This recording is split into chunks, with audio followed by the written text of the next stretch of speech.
यारो आज रिकॉर्डिंग करनी याद रखना। वंदना भैया जी। वंदना वंदना भैया जी। भैया जी। वंदना भैया जी। वंदना। वंदना भैया जी। वंदना जय भैया जी। जिनी जय जिनी सभी को जय जिनी। दिन रात मेरे स्वामी मैं भावे नाए भाऊं, देहांत के समय में तुमको न भूल पाऊं। धर्मात्मा निकट हो चर्चा धर्म सुनावे, वे सावधान रखे गाफिल न होने पाऊं। दिन रात मेरे स्वामी ये भावना में भाऊं। इसी भावना को लेकर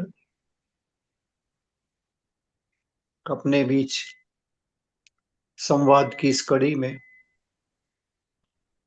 आपका सभी का स्वागत है। आज हम आप फिर मिलकर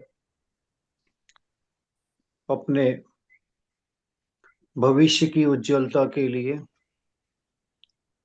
इस संसार के परिभ्रमण की अनंतता को काटने के लिए एक सार्थक प्रयास कर रहे हैं। और उस प्रयास में जिन धर्म के स्वाध्याय के माध्यम से हम सब ने ये जाना है कि संसार से निकलने का, परिभ्रमण से बचने का शॉर्टेस्ट रूट यदि कोई है तो वह एक बार संलेखना पूर्वक, समाधि पूर्वक मरण करके हम अपनी अनंतता को समाप्त कर सकते हैं। थोड़ा सा चुल्लू भर जीवन फिर संसार में भटकन रह जाएगी, ऐसा विचार कर हम सब उसी मार्ग पर, उसी बात को समझने के लिए आपस में संवाद कर रहे हैं। पिछले संवाद में धर्मात्मा कौन है, कौन परिचर्या कर सकता है, कौन करा सकता है, इस बात को लेकर सम्यक दृष्टि की चर्चा आई थी।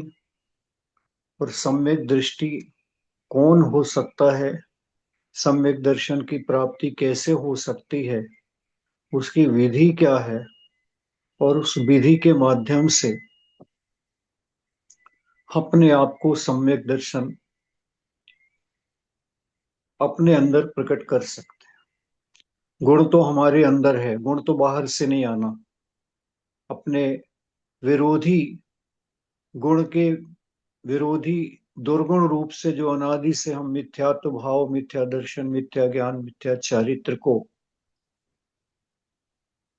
ओढ़े हुए हैं, उस मिथ्या दर्शन को कैसे समाप्त करें, सम्यक दर्शन को कैसे प्राप्त करें, इसकी चर्चा विगत दिनों से अपनी चल रही है। और उसी के माध्यम से पिछले एपिसोड में अपन ने 5 लब्धियों की चर्चा की थी। और उन पंच लब्धियों के माध्यम से जीव कैसे अपने पुराने कर्मों को क्रश करता है, पुरानी मान्यताओं को कैसे तोड़ता है, आगे कैसे बढ़ता है।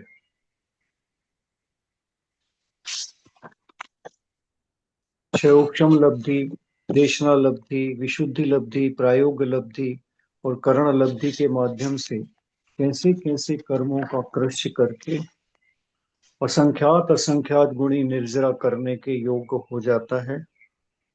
और उस संवाद का एक सुखद परिणाम ये निकला कि भले रिकॉर्डिंग नहीं हो पाई, लेकिन जो संवाद की समरी नोट्स के रूप में ग्रुप में डली, वह अच्छी अनुकरणीय पहल है। आपने जो संवाद सुना, उस संवाद के रूप में अपने मन में संजोया, और मन में संजोने के बाद में आपने जो पेपर पर उतारा, यही करणीय है। जो प्रतिभाशाली विद्यार्थी अपने जीवन में रहे हैं,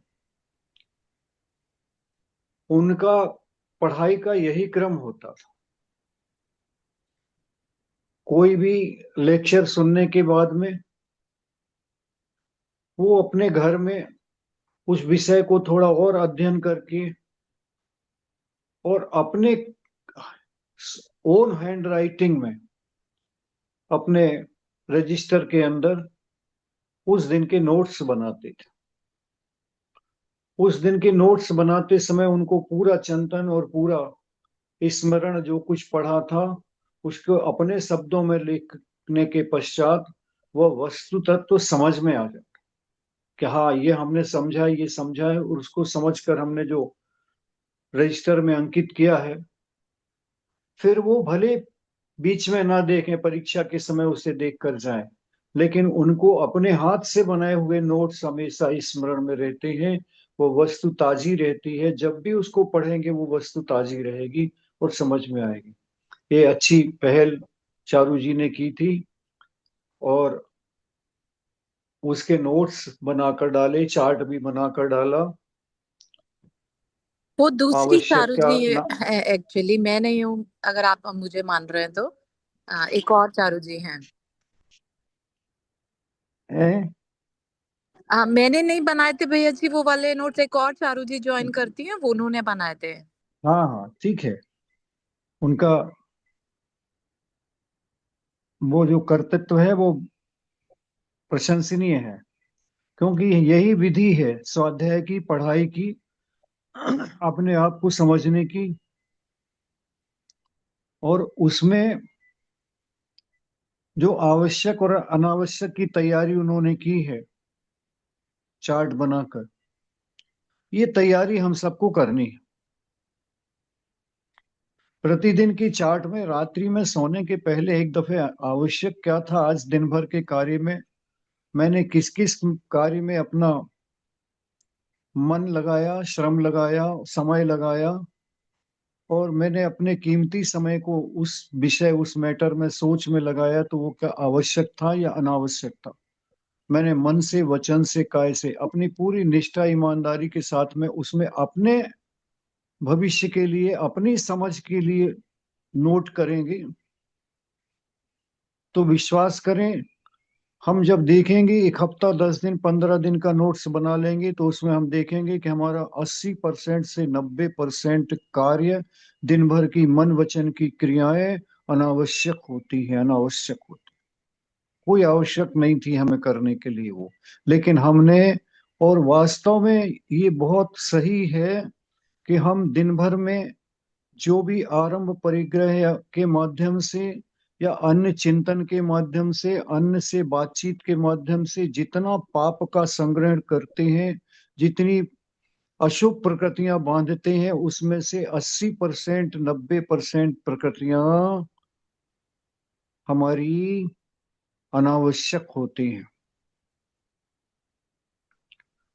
आवश्यक कम होती हैं। जब हम उसको वर्गीकरण करेंगे तो हमें स्वतः समझ में आने लगेगा, और वहीं से सुधार प्रारंभ होता है कि मुझे अनावश्यक नहीं करना। आवश्यक के लिए आचार्य मना नहीं करते। जीवन है, परिवार है, जीना है, और सबको जिलाना है, कार्य करना है, तो जो आवश्यक है उसको जरूर करें, लेकिन आवश्यक से हम बचने का प्रयास करेंगे तो ये हमारे जीवन में बहुत बड़ी उपलब्धि हासिल होगी, बहुत बड़ी उपलब्धि। इसकी उपलब्धि से हम ये महसूस करेंगे कि हमने वास्तव में अपना जीवन अनावश्यक में व्यर्थ गंवाया है, लेकिन अब नहीं।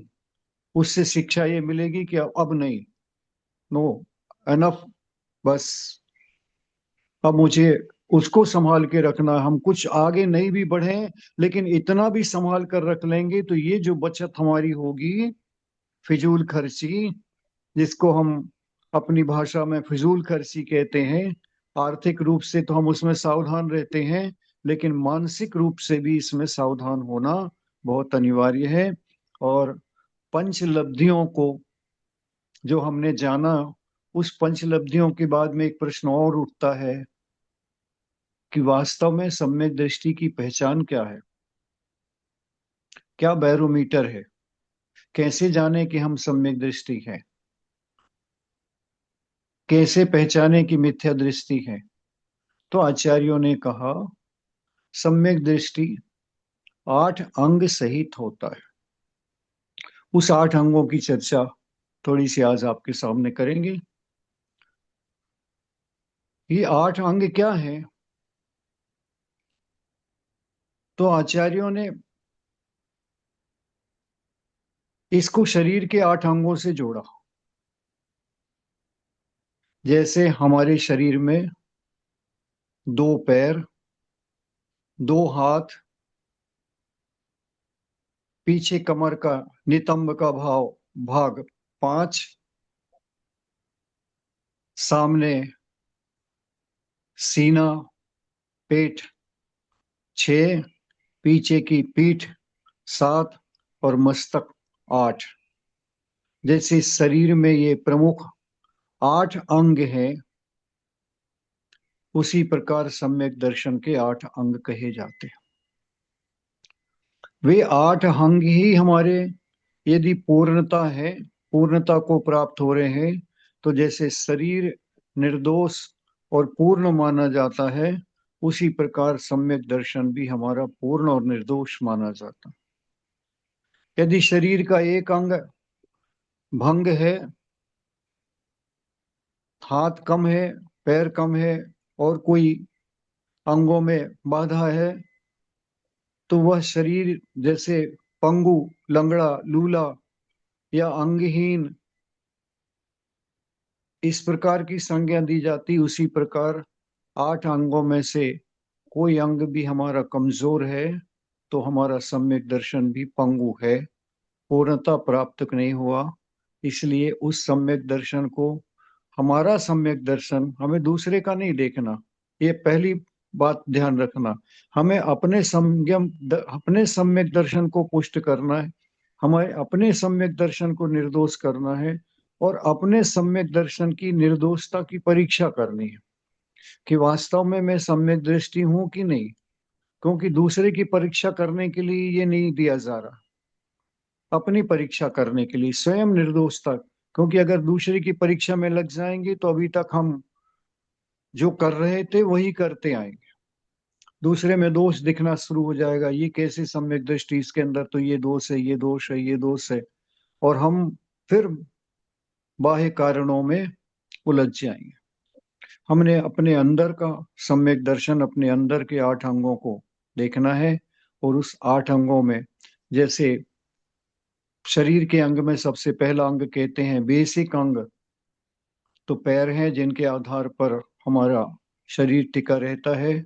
और पैर में भी अपन ने देखा है कि left right left right left जो अपन ने पहले किया है योग अभ्यास, बस उसी प्रकार पहले बायां पैर निकलता है, उसका पीछे दायां पैर अनुसरण करता है, बायां हाथ दायां हाथ, फिर शरीर का कमर, पीठ,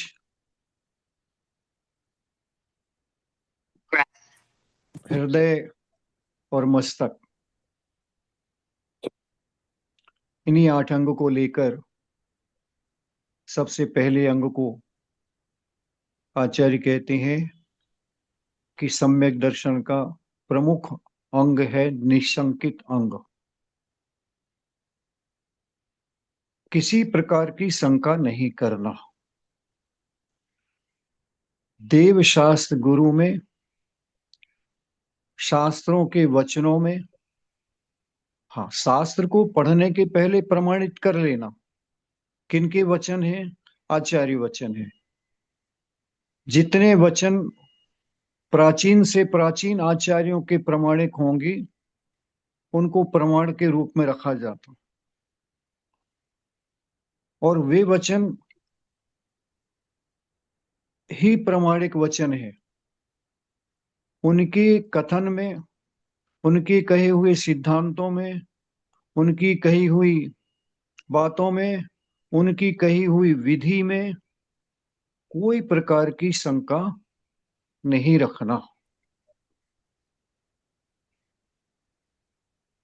उदाहरण देते हैं, जैसे कोई अच्छा से अच्छा कुशल गाड़ी चलाने वाला भी होगा, ड्राइवर होगा, स्वयं गाड़ी चला रहा होगा और नए मार्ग पर जा रहा है और मार्ग में 8-10 फुट पानी भरा है चौड़ाई में। वो कुशल चालक चालक अनायास गाड़ी नहीं उतार देगा रोड पर।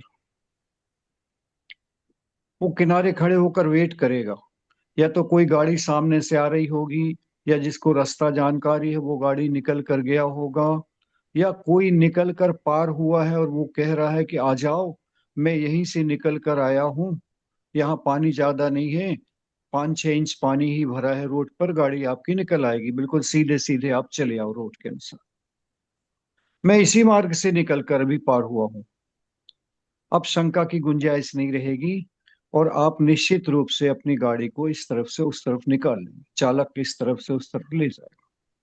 लेकिन जब तक भरोसा नहीं होता है, जब तक चालक नए मार्ग पर गहराई पता ना होने के कारण कितना गहरा पानी है, अचानक से गाड़ी उसके अंदर प्रवेश नहीं कराता। इसी प्रकार हमें जिन अरहंत परमेष्ठी ने इसी मार्ग से जाकर मोक्ष मार्ग प्रगटाया है कि चले आओ, हमारे पीछे पीछे चले आओ, जिस मार्ग से मैं आया हूं उसी मार्ग से आना है, चले आओ, मैं इस पार खड़ा हूं, इसी मार्ग से आया हूं, और मैंने भी तुम्हारे शरीर के चारों गतियों में भ्रमण करके तुम्हारे शरीर के भी तुम्हारे समान ही मैंने भी घर गृहस्थी भी भोगी, सब कुछ किया, और उसके बाद जब मार्ग पता हुआ तो पुराने आचार्यों, पुराने तीर्थंकरों के माध्यम से, पूर्व के तीर्थंकरों के माध्यम से जो सुना था उसी वाणी को लेकर मैं यहाँ तक बढ़ा हूँ। यही मार्ग है, अन्य कोई मार्ग नहीं है। मैं इस मार्ग का अनुसरण कर कर और मंजिल को प्राप्त हो चुका हूँ, आप भी प्राप्त हो जाओगे यदि आप भी इसी मार्ग पर चलेंगे। विश्वास रखो, तब आपको गुंजाइश कोई नहीं बचती है कि ये मार्ग चलूं कि ना चलूं। नहीं, अब क्या करना है, जब वास्तव में हमारे भाग्य के अनुसार हमारे पुण्य के उदय से मार्ग का प्रकाशन हो गया है, यही मार्ग है, यही मोक्ष मार्ग है, ऐसा ही मार्ग है, तो उस मोक्ष मार्ग पर चलने में अब हमें किंचित भी शंका नहीं होनी। हम चल पावे अथवा नहीं चल पावे, कितना चल पावे, ये हमारी सामर्थ्य, शक्ति और मन पर निर्भर करता है।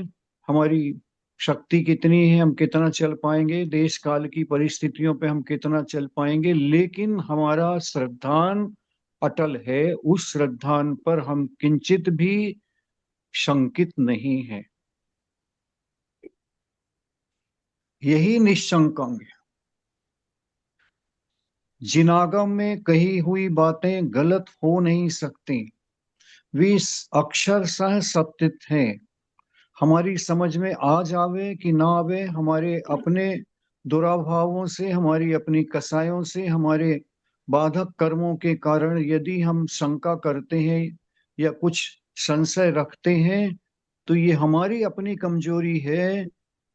जिन मार्ग में, जिन वचनों में कोई भी कमजोरी और कोई भी शंका की गुंजाइश नहीं है, ऐसा सोचकर जो समर्पण करता है बस वही आगे बढ़ता है।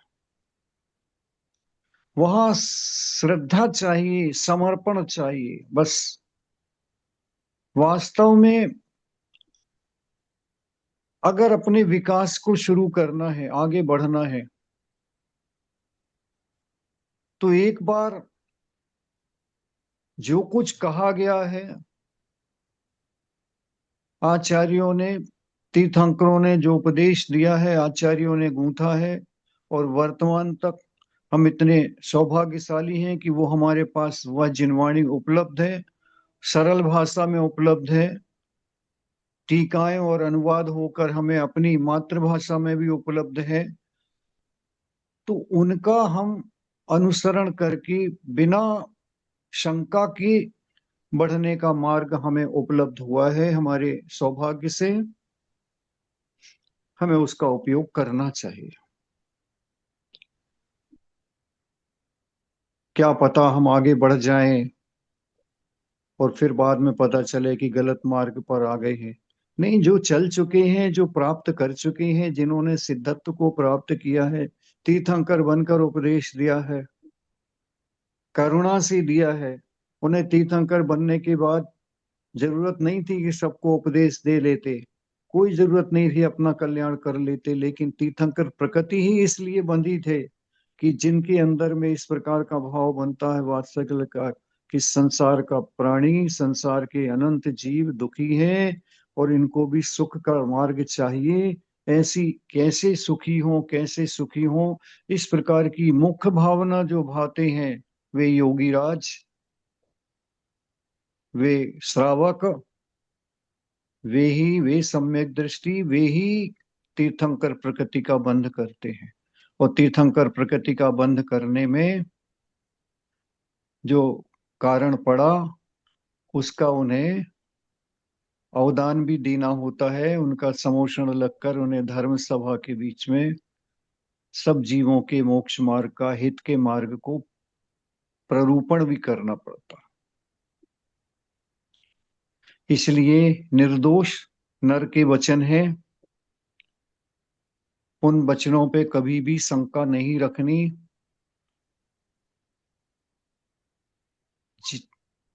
जिनेंद्र भगवान पर नहीं रखनी, उनके वचनों पर नहीं रखनी, उनके द्वारा बताए हुए मार्ग पर नहीं रखना।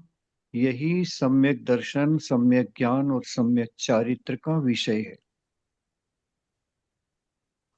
इस विषय को हम जितना अपने अंदर में मंथन करेंगे,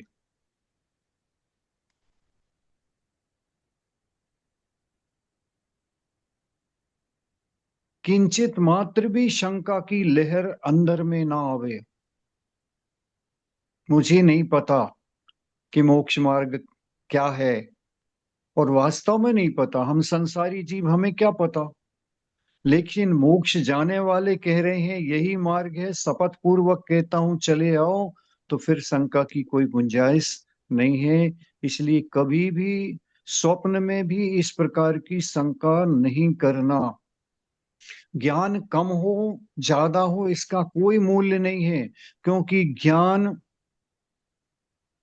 ज्ञानावरणी कर्म के 6 उपशम से प्राप्त होता है।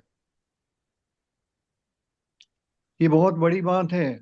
ज्ञानावरणी कर्म के 6 उपशम से 6 से प्राप्त होता है ज्ञान। जितना जितना 6 उपशम होगा जीव का, उतना उतना ज्ञान उसका विकसित होगा। लेकिन वह ज्ञान सम्यक ज्ञान हो यह अनिवार्य नहीं है। मात्रा में, क्वांटिटी में ज्ञान ज्यादा हो सकता है, क्वांटिटी में ज्ञान कम हो सकता है, लेकिन सच्चा ज्ञान हो, सम्यक ज्ञान हो, ये जरूरी नहीं। और वर्तमान में हम देख सकते हैं, सोच सकते हैं कि इतना इतना ज्ञान की प्राप्ति है लोगों के पास कि छोटे से छोटे आविष्कारक किस प्रकार को, पहले रेडियो का युग तैयार हुआ, ट्रांजिस्टर आया, उसके बाद में टीवी आया, टीवी के बाद में मोबाइल आया, और मोबाइल के बाद में अब तो और एआई तक, और इसके बाद भी क्या क्या आएगा,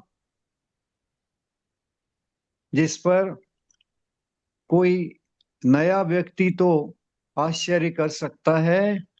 लेकिन जिन धर्म को मारने वाला तो ये जानता है कि संसार में जो वस्तु है, तीर्थंकरों ने जिनका वर्णन किया है, हम उन्हीं की सिद्धि कर रहे हैं, उसके अलावा और कुछ नहीं। जो है कोई नया खोज नहीं रहे, जो उपलब्ध है उसी को निकाल रहे हैं। क्योंकि जिनको रिद्धियां आदि प्राप्त होती हैं वो अपनी रिद्धि के बल पर ये सारी की वस्तुएं जान लेते हैं। उस समय वह विद्या का प्रकार दूसरा था, आज की यंत्र विद्या के माध्यम से प्रकार दूसरा है, विधि बदली है, जानने की विधि बदली है, लेकिन मैटर वही का वही है। अवधि ज्ञान के माध्यम से और नाना रिद्धियों के माध्यम से, जैसे मुनि महाराज बैठे बैठे सब कुछ ज्ञात कर लेते थे, दूर का जान लेते थे, दूर का दृश्य आंखों में घूम जाता था, वही सब का सब है, दूसरा नहीं है। इसलिए इस पर और विश्वास होने के बाद में हमें और विश्वास पक्का करना चाहिए कि जो आचार्यों ने कहा है, अभी तो ये दूर है। आचार्य कहते हैं कि हर पुद्गल में रस रूप गंध स्पर्श है। ये चार गुण के बिना पुद्गल कोई होता नहीं। जितना भी मैटर है, जितना भी पुद्गल है, उसको हम सूंघ कर जाने, देख कर जाने, छू कर जाने या चख कर जाने, ये सारा का सारा पुद्गल ही है। और पुद्गल जो भी है संसार में, वह चार गुणों से संयुक्त है, स्पर्श रस गंध और वर्ण। उसका कोई ना कोई स्पर्श है, उसका कोई ना कोई रूप है, उसका कोई ना कोई रंग है, उसका कोई ना कोई वर्ण है। हम आवाज बोल रहे हैं, इसमें भी वर्ण है, इसके भी कलर हैं, अभी नहीं आए सामने, आ जाएंगे ये भी।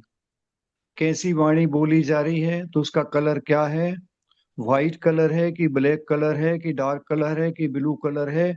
बोले गए शब्दों की, बोली गई वाणी की, जिस अभिप्राय से बोली जा रही है, उस अभिप्राय से जैसे भी पता चल जाता है कि क्रोधाधिक भाव है कि क्षमाधिक भाव है, ये जो महसूस हो जाता है। आप देख लेंगे, आगे आने वाले अपन नहीं भी होंगे तो भी इसके कलर स्क्रीन पर आने लग जाएंगे। आप बोल रहे हो, इसके कलर देखो इस प्रकार के हैं। हमारे भावों में हमारे भावों में जिस प्रकार के भाव अनुरंजित कषाय से होके हैं, जैसी लेस्या होती है, लेस्या के जिस कलर बताए गए, ऐसे कलर अपने आप भावों का रिफ्लेक्शन आने लग जाएगा। ये सब सिद्ध होंगे क्योंकि ये वस्तु मौजूद है। तो इसी प्रकार हमें जिनागम पर यही भरोसा करना है कि नहीं, जो कुछ कहा गया हम उसको कितना जान पा रहे नहीं जान पा रहे, कोई बात नहीं, ज्ञान की कमी है ये, वो ज्ञानावरणी कर्म का क्षयोपशम है। तो आज जो भी आविष्कारक हैं, जो भी सिद्ध कर रहे हैं, बड़े बड़े आविष्कारक लगे हुए हैं सिद्ध करने में, तो उनका ज्ञान कितना है। एक छोटे से छोटा एटम पूरी दुनिया को समाप्त कर सकता है। यहाँ बैठे बैठे युद्ध हो रहे हैं, वर्तमान परिस्थिति अपन देख रहे हैं, कहीं लड़ने नहीं जाना है, यहीं पर बैठे बैठे सारा सब कुछ कर रहे हैं और यहाँ से संचालित कर रहे हैं, और वो यंत्र संचालित होकर वहां पर बिल्कुल सेंटीमीटर सेंटीमीटर से एक्यूरेसी से वार कर रहे हैं। एक रिमोट आपके हाथ में है, बाकी संचालन सब कुछ उसी रिमोट से चल रहा। तो ये कितना ज्ञान का क्षयोक्षम उनके है, लेकिन ये सम्यक ज्ञानी नहीं है।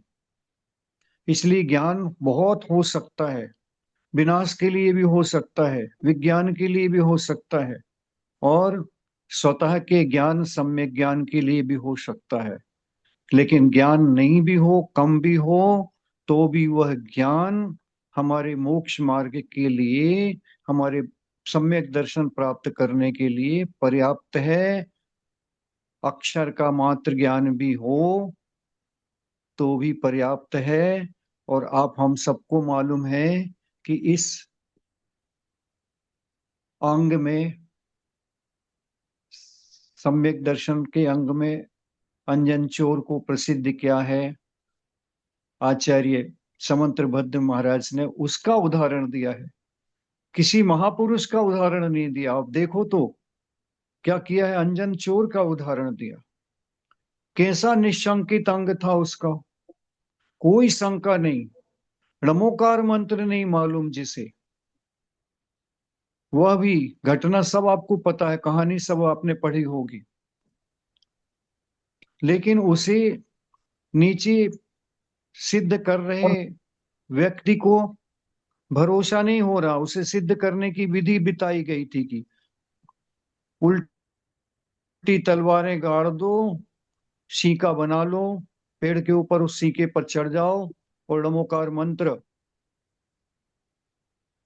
पढ़ते पढ़ते सीका काट लो। वह विद्या तुम्हारे पास आएगी और उस विद्या के माध्यम से तुम भी जाकर अकृत्रिम जिन चैत्यालयों की वंदना कर सकते हो। और वह बार बार सीके के ऊपर चढ़ रहा है और उतर रहा है, उसका भरोसा नहीं हो रहा है। और भागता भागता ये अपने आप को बचाता हुआ ये अंजन चोर के रूप में, चोर ही चोरी करके भागा था, और आता है, देखता है ये क्या कर रहे हैं, ऊपर उतरते फिर नीचे उतरते, ऊपर उतरते नीचे उतरते। क्या कर रहे हो भाई, हमारे गुरु ने ये मंत्र दिया था कि ये विद्या, हमारे देवों ने मंत्र दिया था कि ये विद्या सिद्ध करके तुम और चैत्यालयों की वंदना कर सकते, तुम में आकाश में चलने की तुम्हारे पास विद्या आ जाएगी। और ये विद्या दी थी, ये मंत्र दिया था, बोले आप उतरो, और वो उतर के आए और ये चढ़ गए। और चढ़ने के बाद में कुछ नहीं मालूम, वो सेठ जी जिस विद्या को नहीं सिद्ध कर पाए, उस विद्या को एक झटके में, जिसको णमोकार मंत्र नहीं मालूम, णमोकार मंत्र नहीं पढ़ पाया, एक एक सीके नहीं काट पाया, सीधे उसने तलवार ली और एक झटके में आड़म जाड़म कछु न ताड़म, सेठ बचन प्रमाणम। बस श्रद्धा अटल हो गई कि नहीं, मैं कुछ नहीं जानता, मैं शब्दों में कुछ नहीं जानता, लेकिन श्रद्धा इतनी अकट है कि जो इन्होंने कहा है वही सत्य है, इसके अलावा कुछ सत्य नहीं। और उस सत्य को अंदर से भावों में स्वीकार करते हुए एक झटके से सीके के लड़ियों को काट दिया और विद्या सिद्ध हो गई। उसके मन में कितनी गहरी छाप पड़ी। आचार्य कहते हैं कि उसको विद्या सिद्ध होते ही साथ उसको विश्वास हो गया, सम्यक दर्शन की प्राप्ति हो गई, सम्यक चारित्र को धारण लिया, मुनिव्रत धारण कर लिया, और अंतर मुहूर्त में केवल ज्ञान की प्राप्ति करी। अंतर मुहूर्त में केवल ज्ञान की प्राप्ति करी, जिसको सम्यक दर्शन प्राप्त करने के पहले लमोकार मंत्र भी नहीं मालूम।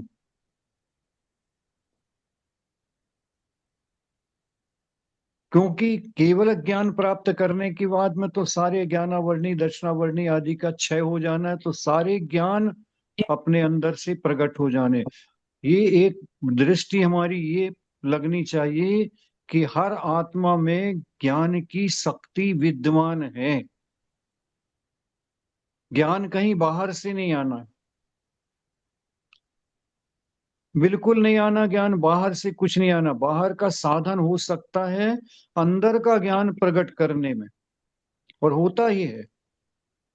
दूसरे के साधन को दूसरे के माध्यम से देख देख कर हम, लेकिन प्रकट अंदर होना है। ये विश्वास पहले रखना है कि केवल ज्ञान की योग्यता, सम्यक ज्ञान की योग्यता मेरी आत्मा में अनादि से है और आज तक है, अभी भी है। मैं पूर्ण ज्ञान को प्राप्त करने की योग्यता रखता हूं, मेरी आत्मा भी उस प्रकार की योग्यता है, शक्ति है। बस जिस दिन उस शक्ति का भान हो जाए, जिस दिन उस शक्ति के ऊपर विश्वास हो जाए, उस दिन से विकास प्रारंभ हो जाता है। मुझे कहीं बाहर से नहीं लाना है, मुझे अपने अंदर का विश्वास जगाना है। मेरे अंदर सब कुछ है, मैं ही सम्यक दृष्टि हूं, मैं ही सम्यक ज्ञानी हूं। मेरे अंदर भी सम्यक चारित्र की शक्ति है, मेरे अंदर भी केवल ज्ञान की शक्ति है, मेरे अंदर भी सिद्धत्व प्राप्त करने की शक्ति है, और मैं ही शक्ति रूप से सिद्ध परमेष्टि हूं, शुद्ध आत्मा हूं। जब प्रकट कर लूंगा तब प्रकट हो जाएगी, जब तक प्रकट नहीं हुआ, जब तक शक्ति रूप से तो विद्यमान है ही, मेरे अंदर है। भगवान जिनेंद्र देव के दर्शन करके, जिन बिंब दर्शन करने का मुख्य कारण कहा गया मनुष्य गति में, भगवान जिनेंद्र देव के दर्शन करने के बाद भी क्या प्राप्त होता है? बस यही प्राप्त करना है कि भगवान आपने अपनी शक्ति को प्रस्फुटीकरण कर लिया, प्रकट कर लिया। मेरे अंदर की शक्ति, मेरे अंदर भी वही शक्ति पड़ी है जो आपके अंदर है। भगवान मेरी शक्ति कब प्रकट होगी? आपको देख देख कर मुझे अपनी शक्ति का भान हो और अपनी शक्ति की पहचान हो, उस पर विश्वास जमे। मैं भी इसी प्रकार कर सकता हूं जैसा आपने किया। ये बार बार भावना भाई जाएगी, यही भावना हमें सम्यक दर्शन प्राप्त कराएगी, वही हमें सिद्धत्व प्राप्त कराएगी। अंदर की शक्ति के ऊपर भरोसा रखना ही, उस पर विश्वास रखना ही हमारी आत्मा का उत्थान प्रारंभ होगा।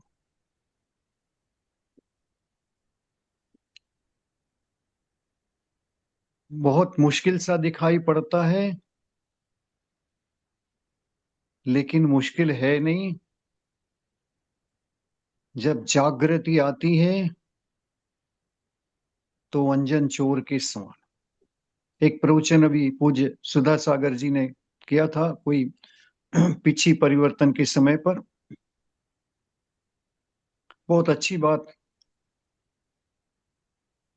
कही थी जो एकदम स्मरण में आ गई, कि ऐसा व्यक्तित्व जो चोरी कर रहा था, और चोरी करने के बाद में उसके पास में किसी ने कहा कुछ विकल्प नहीं था। ठीक है, हमारे पास भी ऐसा मौका आ जाता, कोई विकल्प नहीं हो, लेकिन उस विकल्प में हम अच्छा नहीं कर पाते। वो तो अच्छा कर गया, उसने भरोसा रख लिया। नहीं था विकल्प, उसने कहा यही अच्छा विकल्प है, लेकिन उसका श्रद्धान अकाट्य था। अकाट्य श्रद्धान के बाद में वह दीक्षा लेकर वह तो कपड़े उतार कर बैठ गया, और कपड़े उतार कर बैठने के बाद में उसमें तो पिछी और कमंडल का भी ध्यान नहीं है, वो पिछी कमंडल से भी परिचय नहीं है। क्या पिछी है और क्या कमंडल है? ना पिछी आई हाथ में, ना कमंडलू आया हाथ में। वो तो अपने ध्यान योग में बैठ गया, और अपने अंदर के उस ध्यान योग के माध्यम से एक अंतर मुहूर्त 48 मिनट के अंदर अंदर केवल ज्ञान को प्राप्त कर। तो पिछी भी आई, पिछी भी आती तो चलने के लिए, मार्ग शोधन के लिए। कमंडलू में आता तो शौच उपकरण के लिए। उसे तो कुछ आवश्यकता नहीं थी, कोई चीज की नहीं थी, क्योंकि ना उसे कहीं जाना था और ना कुछ उपकरण की आवश्यकता थी। वह तो बैठ गया उस ध्यान में, जिस मंत्र के अंदर इतनी शक्ति है कि जो इस प्रकार की विद्या को दे सकती है।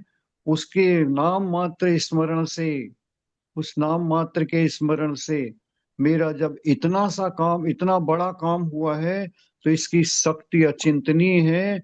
और मैं बस उसी को ध्यान करता हूं, और उसी के ध्यान में जो बैठा केवल ज्ञानी बन के उठे।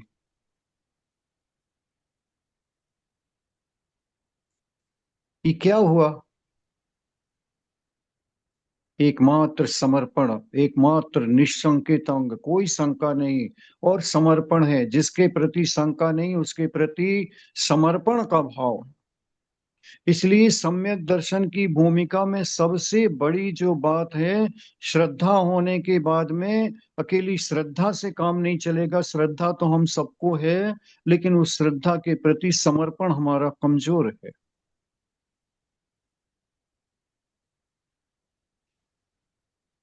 एक बार समर्पण आ जावे, निर्दोष समर्पण आ जावे, निष्कांक्ष समर्पण आ जावे, कोई आकांक्षा नहीं है उसमें। दूसरा अंग जो है, कोई आकांक्षा नहीं है। धर्म को करते हुए भी अपने दुर्गुण निकालने की, गुण प्राप्त करने की आकांक्षा मात्र है। कोई भी सांसारिक वांछा अंदर में रखनी ही नहीं है। इसलिए दूसरा निष्कांक्षित अंग कहा। अनुसरण कर रहा है, बायां पैर निकलता है, दाहिना पैर उसका अनुसरण कर रहा है। समर्पण हुआ है, सारी आकांक्षाएं छोड़कर, कोई आकांक्षा नहीं है। जो समर्पण है उसी के अनुसार मुझे चलना है। जो बायां पैर लेफ्ट निकला है, दाहिने पैर को उसी के पीछे पीछे बस चलते चला जाना। ये निष्कांक्षित अंग के स्वरूप में समझ लें। एक पैर आगे का निकला है, पीछे का पैर अनुसरण करता चला जाता है। एक बार निर्दोष, शंका रहित अंदर में बात जम गई। और क्या चाहिए? अब कुछ नहीं चाहिए, कुछ नहीं चाहिए। अनुपम वस्तु मुझे प्राप्त हो रही है, अनुपम वस्तु। मेरे अंदर की भावना, मेरे अंदर की विशुद्धि इतनी अधिक है कि मुझे उसके अलावा कोई सांसारिक सुख दिखाई नहीं पड़ता। और इसको आप जब भी महसूस करोगे कि जिस समय हमारी विशुद्धि बढ़ती है, आपकी बहुत दिनों से भावना हो कि हम एक बार, अब शिखर जी तो हुआ है, कितने दिन से नहीं गए, संबित शिखर हुआ है, इतने दिनों से भावना रखते रखते, और जब वो विशुद्धि बढ़ती है और विशुद्धि करके आपको यहाँ आने का मौका मिलता है और जाने का मौका मिलता है, नाना प्रकार के अंतरायों से बचते हुए आप पहुंचते हैं। और पहुंचने के बाद जैसे यात्रा प्रारंभ होती है, आप 4 से 10 कदम पहाड़ पर चलते हैं और आपके अंदर की विशुद्धि इतने हो वर्षों तक संजोई हुई इच्छा, मन की पूर्ति, मन के भावों की, विचारों की आज स्मृति पूर्ति हो पाई। इतने दिन से धन्य है हमने स्वयं और बहुत से लोगों को। जब यात्रा वंदना प्रारंभ होती है, वो गेट बना हुआ है, उस गेट पर खड़े होकर प्रार्थना करते देखा है। हम स्वयं भी उस भूमि को नमन करके चलते, धन्य है भगवान, यह रास्ता कितनी मुसीबतों से, कब कब झंझटों से पार करके ये यहाँ तक पहुंचने का मार्ग मिलता है। यह वह पर्वत है, आचार्य जैसे हमेशा, यह वह पर्वत है जिस पर्वत के ऊपर से अनंत अनंत जीव, अनंत अनंत जीव मुक्ति को प्राप्त हुए। इसका एक एक रजकण पवित्र है, अनादि से लेकर आज तक और अनंत काल तक इस संवेश शिखर जी के पर्वत से मुक्ति प्राप्त होती है, होती रहेगी। एक एक कण पवित्र है। इतनी पवित्र भूमि में मुझे आने का मौका मिला। और जब हम अपने भावों को ऐसा संभालते हैं, इसको विषय देते हैं, तो मन की तरंगे ऐसी प्रस्फुटित रहती हैं, ऐसा विशुद्धि का वातावरण रखता है। ना कोई प्यास है, ना कोई भूख है, ना कोई थकान है, बस एकमात्र भगवान के। और सुबह सुबह ब्रह्म मुहूर्त का समय रहता है, चलते चलते ऐसी विशुद्धि जिसको अपन कह सकते हैं पहले बार वंदना करने में न भूतो न भविष्यति, ऐसी विशुद्धि कभी बनी नहीं है। वही हमारे सम्यक दर्शन प्राप्ति के क्षण होते। और पहले ही से मन में जिनकी लज्जा था कि चलो ऊपर चलना है, जल्दी से लौटना है, और प्यास लगेगी तो पानी भी रख लें, भूख लगेगी तो भोजन भी रख लें, पैर छिलेंगे तो जूते भी पहन लें, मोजे भी पहन लें, वो वंदना तो करके आया, लेकिन उसके अंदर में वो विशुद्धि, वो अनुभूति नहीं आ पाई।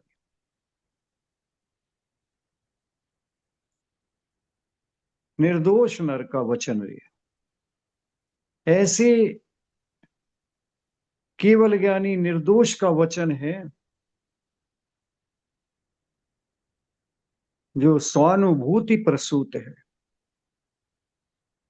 जिन्होंने अपने अनुभूति के आधार पर हमें कहा गया, उनकी अनुभूति के आधार पर वह प्रसिद्ध है। ऐसे उस वचन में किंचित भी शंका नहीं और किंचित भी कोई प्रकार की आकांक्षा मेरे अंदर में नहीं है। अभी हमारी अंदर की मनोवृत्ति कमजोर है।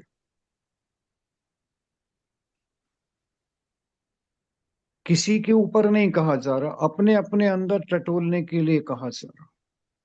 दूसरे को देखेंगे तो बिगाड़ होगा और अपना देखेंगे तो सुधार होगा। हमें यही रीति सुधारनी है। हमें भगवान की जिन बिंब के सामने, जिन बिंब के दर्शन के मात्र से सम्यक दर्शन प्राप्त होता है। जिन बिंब क्या है? भगवान की प्रतिकृति। निश्चय की दृष्टि से देखोगे तो कुछ नहीं है, पाषाण है। और भगवत्ता की दृष्टि, श्रद्धा की दृष्टि से देखोगे तो साक्षात भगवान है।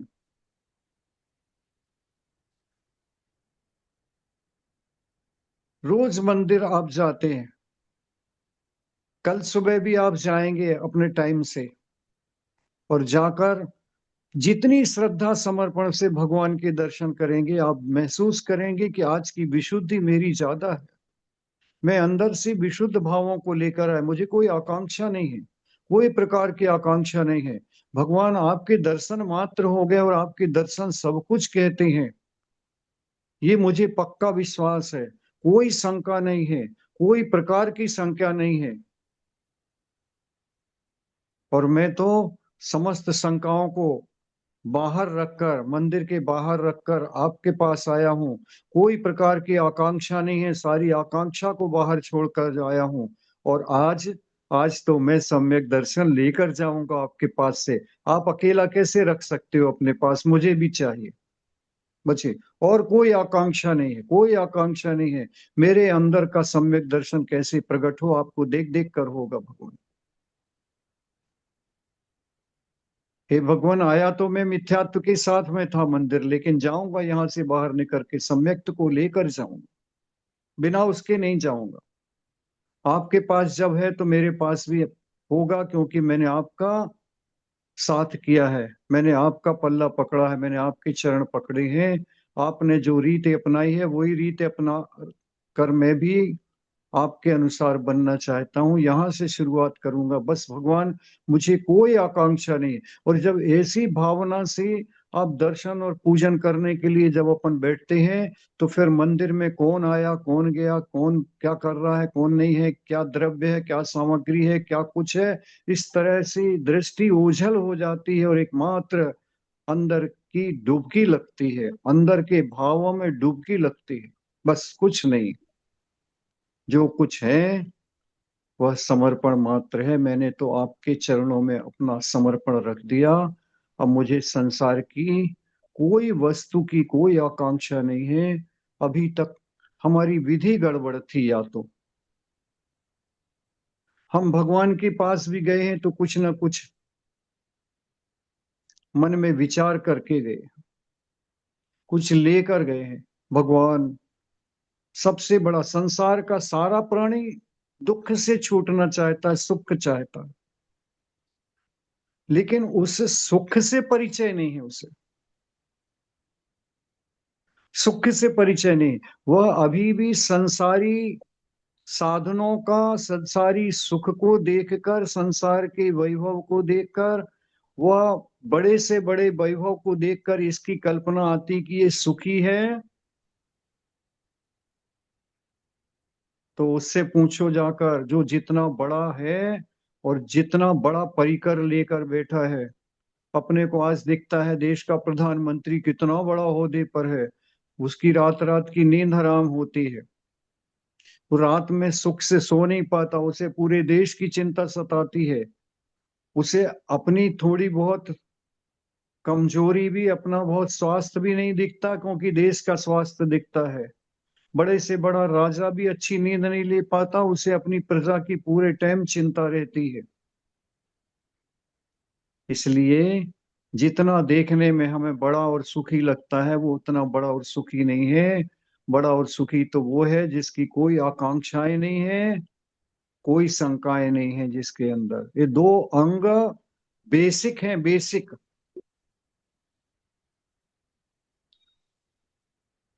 दोनों पैर जैसे शरीर में बेसिक हैं, आधार है, ये अंग बेसिक हैं। निष्शंकित अंग, निष्कांक्ष अंग। इन अंग को अपना निर्मल जितना बनाने की कोशिश करेंगे हम, अंदर से अपनी विचारों की तंद्रा में जितना मनन करेंगे, जितना चिंतन करेंगे अपने अंदर में, इसमें किंचित भी दूसरे को प्रवेश नहीं देना। इतनी साधना करनी है कि दूसरे को प्रवेश नहीं करने देना।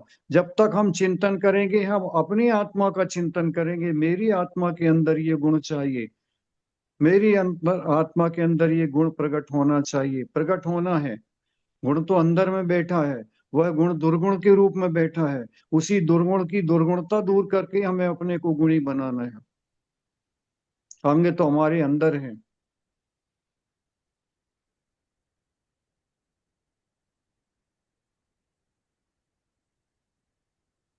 अभी तक सांसारिक सुखों की कल्पना करी है, देवों के सुखों की कल्पना करी है, लेकिन निर्दोष सुख की कल्पना नहीं करी। उस सम्यक दर्शन को जानने के बाद में अंदर के भाव, हर दर्शन में अब भगवान की इसी तरह भावना होनी चाहिए।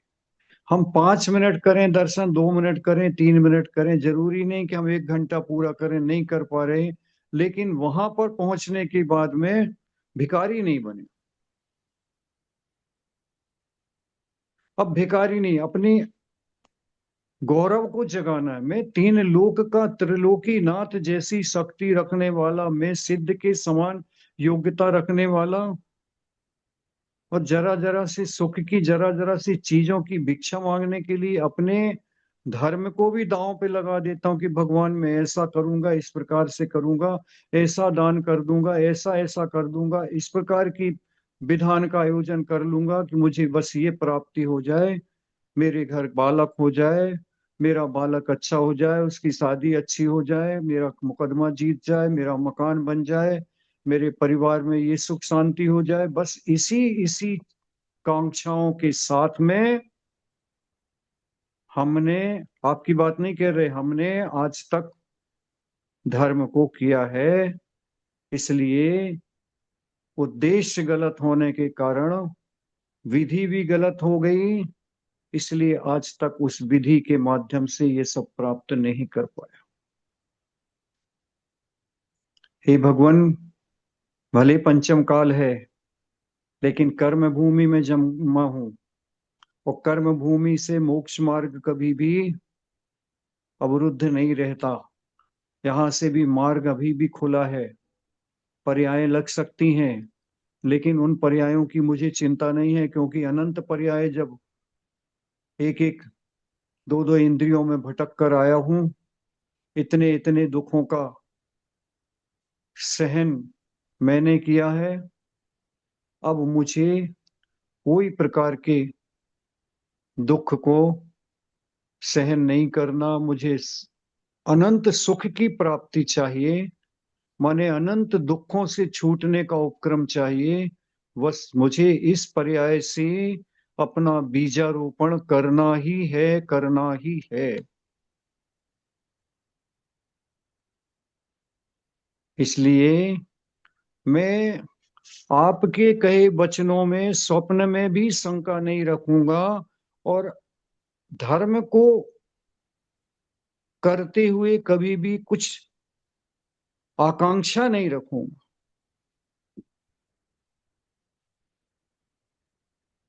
दुख खो कम खो बोहि लाओ, सुगई गरणम समाहि मरणम, जिनगुण संपत्ति हो दु मच्छम। जो संपत्ति आपने प्राप्त की है, मेरे अंदर भी वह वैभव है। मैं उस अपनी गुण संपत्ति को प्राप्त करना चाहता हूं। मेरे पास सब कुछ है।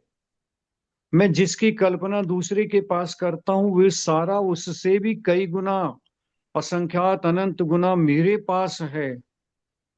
और मैं नाभि में कस्तूरी रखकर उसकी सुगंध में कहां कहां चतुर्गति भ्रमण करता रहा।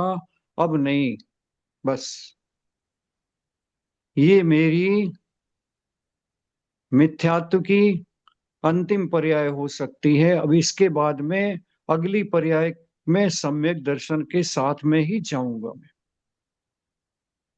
अब मुझे मिथ्या दृष्टि स्वरूप स्वीकार नहीं है। बहुत हो गया, बहुत भटक लिया मैंने। अपनी दुर्दशा मैंने स्वयं कराई है और अपनी दुर्दशा के लिए मैं स्वयं जिम्मेदार हूं, दूसरा कोई जिम्मेदार नहीं है। मुझे उस दुर्दशा से निकलना है, मुझे निकलना है, मुझे निकलना है, मुझे उस दुर्दशा से निकलना है। बस ये एक दृष्टि आ जावे तो कहाँ से शुरुआत करनी है? यही शुरुआत है। भावों में भावों में अब दरिद्रता नहीं आनी चाहिए, भावों में संपन्नता आनी चाहिए, भावों में विशुद्धि आनी चाहिए। विश्वास करें, जो 5 लब्धियां होने वाली हैं वो एकमात्र एकमात्र विशुद्धि से होने वाली है। पूरी 5 लब्धियों के प्रकरण में और कोई कारण नहीं बनेगा। जितने जितने अंदर की विशुद्धि बनेगी, और विशुद्धि कैसे बनेगी? जितनी जितनी अशुद्धि मेरी निकलेगी, भावों की जितनी अशुद्धि निकलेगी, जितने भावों की अशुद्धि जब तक बनी रहेगी, जब तक विशुद्धि घर नहीं कर पाती। बर्तन को मांजना है, दूध को रखना है, सब गृहिणी जानती हैं, दूध को रखने के लिए बर्तन को अच्छी तरह से धोया संजोता रहता है, तब वह उसमें दूध आ पाता है। अन्यथा सबका नहीं फटा और मेरा फटा, इसका मतलब दूध वाले का दोष नहीं, मेरे बर्तन का दोष है। अपनी पात्रता को साफ करना है, मांजना है, धोना है। जितनी पात्रता शुद्ध होगी उतना वह भगवान के वचन भी शुद्ध तरीके से हमारे अंदर रह पाएंगे। नहीं तो भगवान के आए हुए शुद्ध वचन को भी हम अपने दुर्भावों से, अपने विभावों से दोष कर लेंगे, उस शुद्ध वचनों में भी दोष लगा लेंगे। हमारे अंदर आते आते वे पवित्र भाव भी अपवित्र हो जाएंगे। इसलिए अपनी पवित्रता मन की, और ये कैसे आएगी कि हम जिस समय धर्म कार्य करने बैठे उस समय अपनी आत्मा को जितना पवित्र बना सके। हम दूसरे के बारे में नहीं सोचना, दूसरे कार्यों के बारे में नहीं सोचना, एकमात्र भगवान के बारे में सोचना है, भगवान के गुणों के बारे में सोचना है, और अपने अंदर वे गुण महसूस करना है कि ये गुण मेरे अंदर भी है, फिर मैं इसे महसूस क्यों नहीं कर पा रहा। इसलिए इसलिए सबसे पहले वह जो मूर्तिकार पाषाण में प्रतिमा देख लेता है और पाषाण से निकली हुई प्रतिमा को अपने हृदय में अंकित कर लेता है, तब वह क्षरण करता है। तब सबसे पहले मोटा मोटा मोटा मोटा अनावश्यक जो कुछ भी था उसमें पाषाण, उसको मोटे मोटे पाषाण को निकालने की कोशिश करता। अभी मूर्ति नहीं दिख रही, लेकिन उसको दिख रही है, कारीगर को, उसी अनुसार उसकी छेनी चल रही है, तोड़ा चल रहा है। और सबसे पहले वो अनावश्यक को, जो स्थूल स्थूल से चढ़ा है उस परत पाषाण में, उसको निकाल कर अलग करता है। और वह देख लेता है कि इस पाषाण में से ऐसा हो सकता है, ऐसा होता ही है कि 50 किलो का पाषाण अगर होगा तो उसमें से 25 किलो से भी ज्यादा तो वो अनावश्यक पहले निकाल निकाल के ज्यादा कर देता, अलग कर देता, मोटा मोटा छांटता है। इसलिए हमें आगे बढ़ने के लिए सबसे पहले यही करना है, इसी से दृष्टि खुलेगी। आवश्यक अपने पास रखना है, क्या मेरे लिए जीवन में आवश्यक है, क्या मुझे आवश्यक है, और किस समय कौन सा आवश्यक है। हम जिनेंद्र भगवान के मंदिर में बैठे तो मुझे यहाँ पर क्या आवश्यक है, अनावश्यक क्या है, उस अनावश्यक को छोड़कर बाहर रख के आना है और आवश्यक को यहाँ पर रखना है। सर, ये निर्धारण हमने कर लिया, इसकी पहचान कर ली, तो हम जैसे प्रतिमाकार मोटे मोटे पाषाण को, जो वेस्ट है, अनवांछित है, जिसे हमें जरूरत नहीं है इसकी कोई, तो उसको हम निकाल कर अलग कर देंगे अपने जीवन से, तो बहुत बड़ी जीत कर लेंगे, बहुत से पापों से बचने का उपाय कर लेंगे। और जब पापों से बचने का उपाय हो जाएगा तो आत्मा में पवित्रता बढ़ेगी, आत्मा में पवित्रता बढ़ेगी, आत्मा में विशुद्धि बढ़ेगी। अशुद्धि कम होने से आत्मा की विशुद्धि ही मुझे सम्यक दर्शन प्राप्त कराएगी, मुझे वो पंच लब्धि कराएगी, मुझे ही वह देशना प्रायोग लब्धि कराएगी कि मैं अपने उन भावों से, अपने अनंत अतीत के बंधे हुए सब कर्मों की स्थिति को 70 कोड़ा कोड़ी, 40 कोड़ा कोड़ी, 30 कोड़ा कोड़ी, 20 कोड़ा कोड़ी से कम करके अंतः कोड़ा कोड़ी सत्ता में, स्टॉक में रखे रखे सारे कर्मों की स्थिति को अपने उन शुद्ध भावों से एक क्षण में छीण कर सकता, छेनी के समान निकालकर समाप्त कर सकता। ये विचारों की तंद्रा हमारे मन में चलना चाहिए। जिस समय हम विषय हमने दिया है आपको सोचने का, भावों में किस प्रकार विशुद्धि लाएं, किस प्रकार का चिंतन बनाएं, ये हमारे अंदर में चिंतन जागेगा। सामायिक के काल में, दर्शन के काल में, स्वाध्याय के काल में हमारा उद्देश्य साफ रहेगा कि मुझे भावों की पवित्रता चाहिए है, तो निश्चित रूप से अपनी विशुद्धि ही काम करेगी और हम उस सम्यक दर्शन को प्राप्त निश्चित रूप से कर पाएंगे। ये तैयारी आज से शुरू करें, ऐसी पवित्र भावना से आप सबको जय जिनेंद्र। समय आपका हो गया। सभी को जय जिनेंद्र, जय जिनेंद्र, जय जिनेंद्र। वंदना भैया जी। जय वंदना जिनेंद्र, भैया। वंदना भैया वंदना भैया जी। वंदना भैया जी। वंदना भैया जी। वंदना भैया जी। सभी को जय जिनेंद्र, सभी को जय जिनेंद्र। जय जिनेंद्र भैया जी।